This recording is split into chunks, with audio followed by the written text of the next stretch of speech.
सावित्री नाम की उसकी सुंदर लुगाई थी, चिट्ठी प्रतियोगिता की बंबई से आई।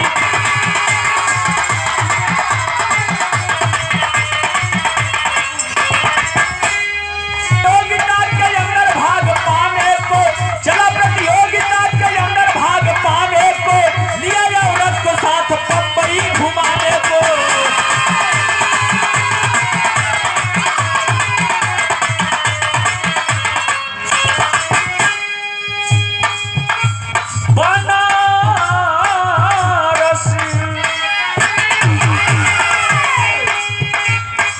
बनारस से चली गाड़ी भूसावल में पहुंचा ज्ञानी।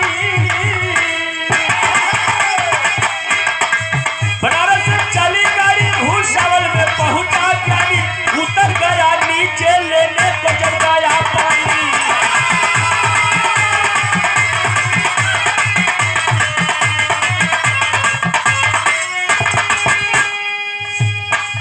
दिखाता रूठ गए, भाग उसकी फूट गई, समझ न पाया नौजवान ट्रेन छूट गई। पकड़ के दूसरी ट्रेन बंबई शहर आया है। पकड़ के दूसरी ट्रेन बंबई शहर आया है, बहुत तलाश किया दुल्हन को न पाया है।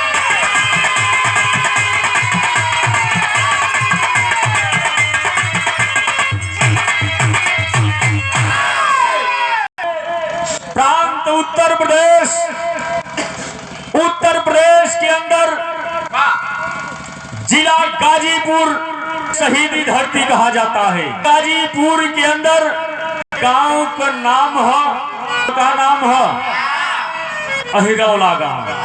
अहिरन के बस्ती है। आजादी के पहले की मैं बात बता रहा हूँ। 20-22 साल की उम्र है, नौजवान लड़का, एकदम पूरे जनपद पूरे प्रदेश में एकदम टॉप है।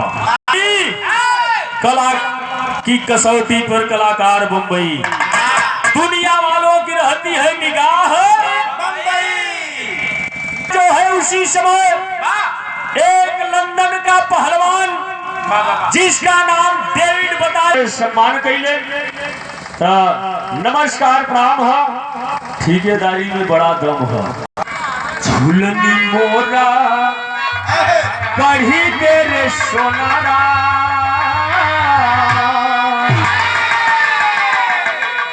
दोनों दुल्हन के लगल है। मोरा कढ़ी तेरे सोनारा, झूलनी मोरा कढ़ी तेरे सोनारा, लागल झूलनिया का आगा हो।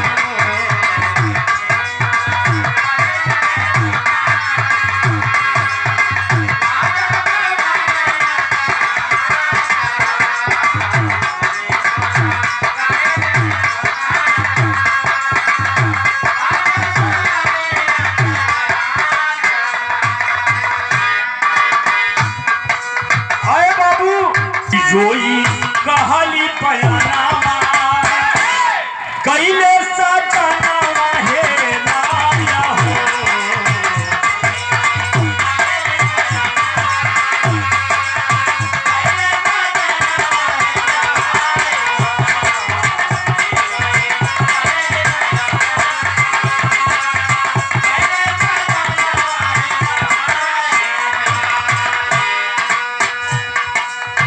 घरवा छूटल छूटल कैले बाप माई,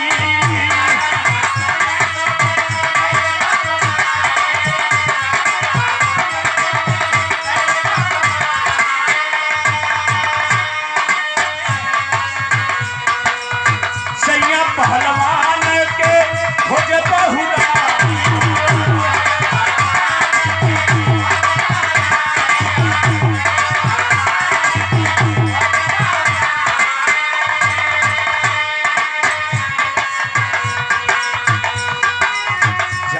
हम के करे भवना,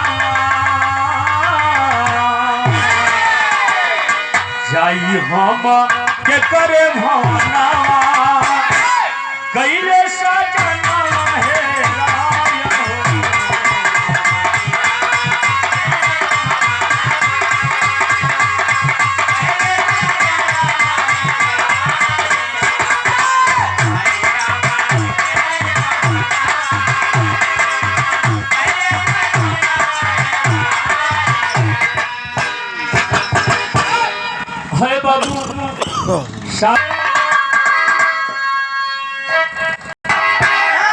ये छोड़ी दा चटकल का नौकरिया सुना है सजना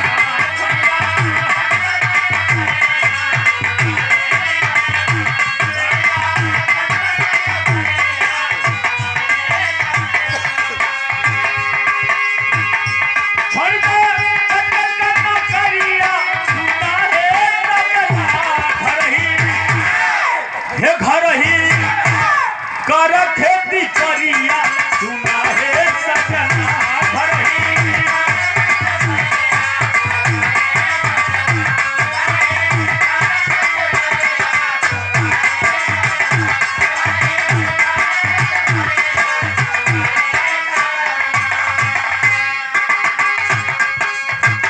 शामू पहलवान अपनी पत्नी को पूरे बॉम्बे शहर में खोजले, जब पत्नी के नाम पौले बस हो करके बाद संघवा में मोरे तरकारी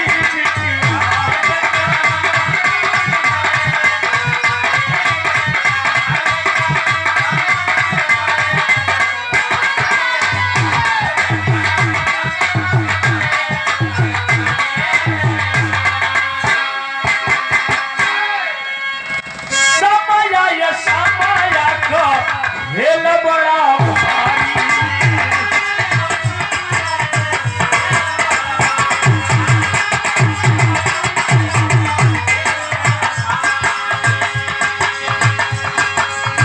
दुख देख सुख कभू सही हुई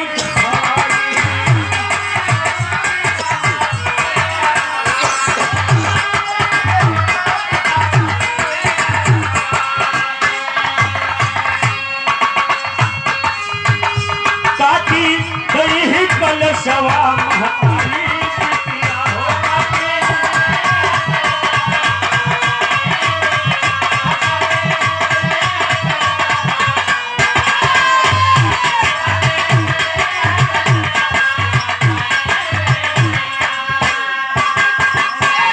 अरे बाबू बुढ़िया महतारी सावित्री से कहले कि बेटी अनजान शहर में तुम कहाँ जाओगी?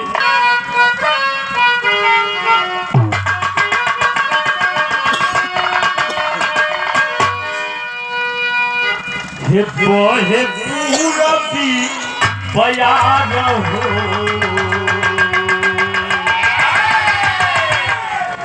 बहे पूरबी बयान हो उड़े लया चना हो उड़े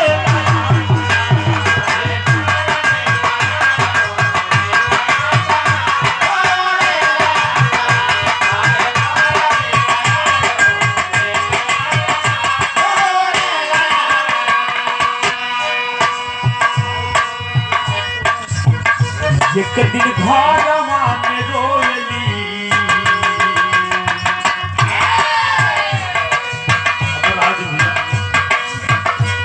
गौर करेंगे बाबू सुंदर लाल को जन्म घरवा में सोचली महतारी पी रही ओ तुम्हारी पी रही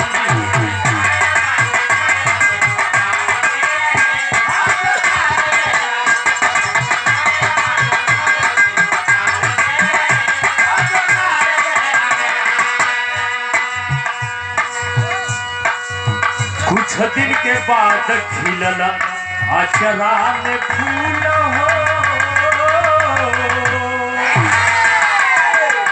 कुछ दिन के बाद खिलला अचरा में फूल हो पिता के समान सुंदर चेहरा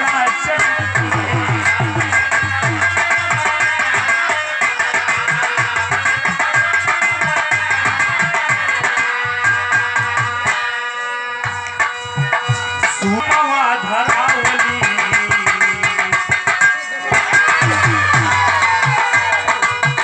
सूरज नामवा धरावली महतारी पी रही ओ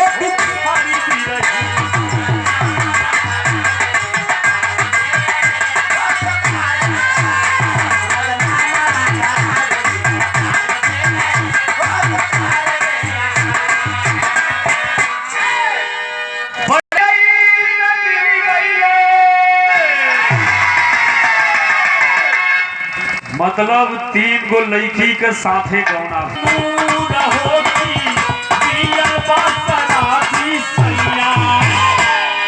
हो मिलल बासराती सैया ना सवई में चून होगी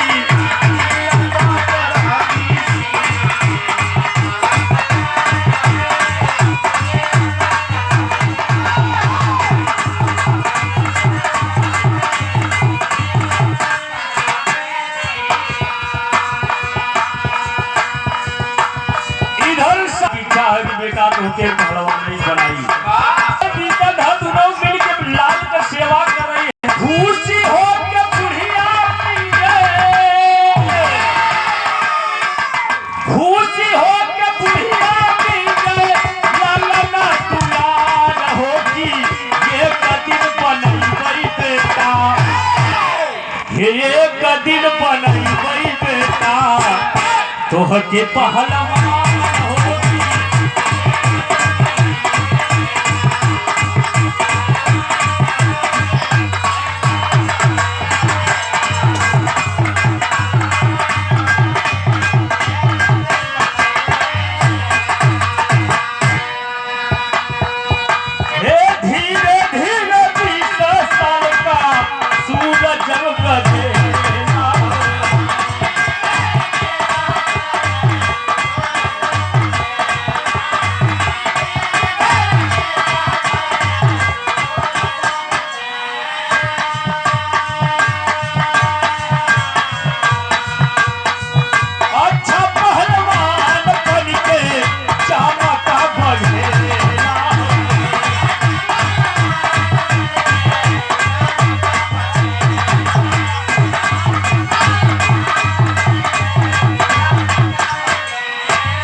दिन बनई बेटा तोह के पहलवान होगी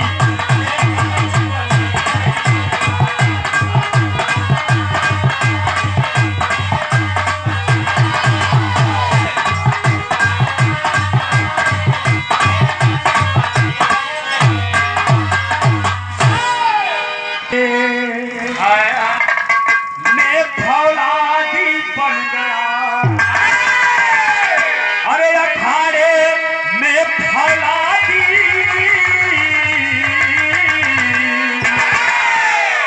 अखाड़े में फौलादी बन गया अरे तो यादव पर सब घेला लिया लगोता कहीं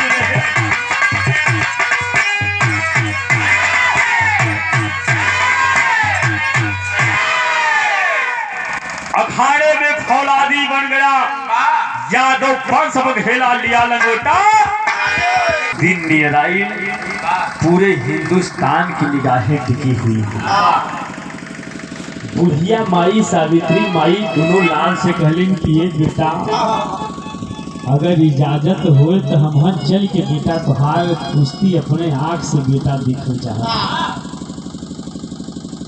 सूरज के साथे वो बुढ़िया माई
बाबू सावित्री माँ बुढ़िया महतारी दोनों जा करके कुर्सी पे एक छोर पे जाके दोनों बैठल हैं बाबू।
हिंदुस्तान का पहलवान सूरज यादव, एक तरफ वो लंदन का पहलवान डेविड जो है, दांव पर दांव लगल है। जितना की बिरहा में दांव होला उतना ही पहलवानी में दांव होला, यानी उतने राजनीति में भी दांव होला। हर क्षेत्र में अगर दांव कमजोर हो जाई तब आप पटका जाइए। दांव पर दांव चलत है, कोई पीठ मारत है, तार से घूम के मुल्तानी दांव, यानी पहलवानी में जितना भी दांव होला लगत है। तनी से डेविड के निगाह चूकल है, और जब चूकल तो हमारे हिंदुस्तान का सूरज पहलवान जो है डेविड को पटक करके उसके सीने पर पांव रखकर भारत माता की, भारत माता की, भारत माता के जयकारा से जो है पूरा स्टेडियम में गूंज जाता है। निगाह सामू पहलवान के ऊपर पड़ा था पंचो।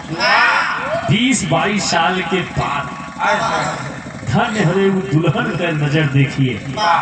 22 साल के बाद अखाड़े में जब अपने पति सामू पहलवान को देखती है, अवाक हो जाती है।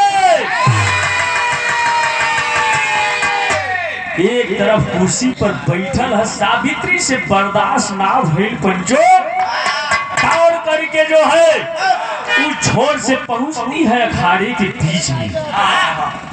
जौने समय जब अखाड़े के बीच में पहुंचत है बिरहा में आखिरी प्रमाण मिलल मास्टर।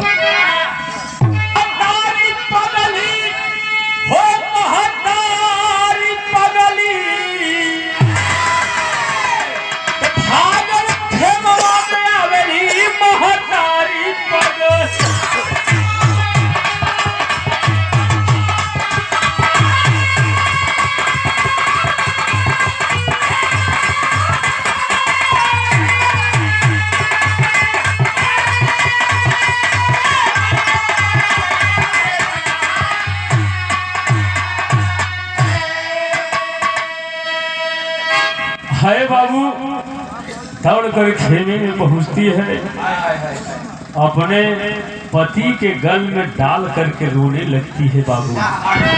सूरज पहलवान खड़ा है देखत है, सावित्री गल में गल डाल करके रोने लगती है बाबू। बड़ा सम्मान प्यार दुलार आज हमहन के मलिकार बाबू श्री दीपक यादव जी 501 रुपए से सम्मान कैले बाबू जी को चरणों में सशक्त प्रणाम है बाबू।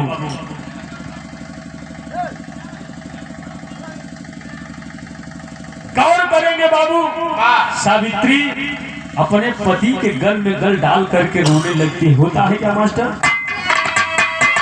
मुद्दत के बाद बोली सपना के चंदवा झर झर भरी सेला सामू का नयनवा। अरे तो काहे देला हम जब सराई सजना भाई के रोई लगली करवा मिलाई सर।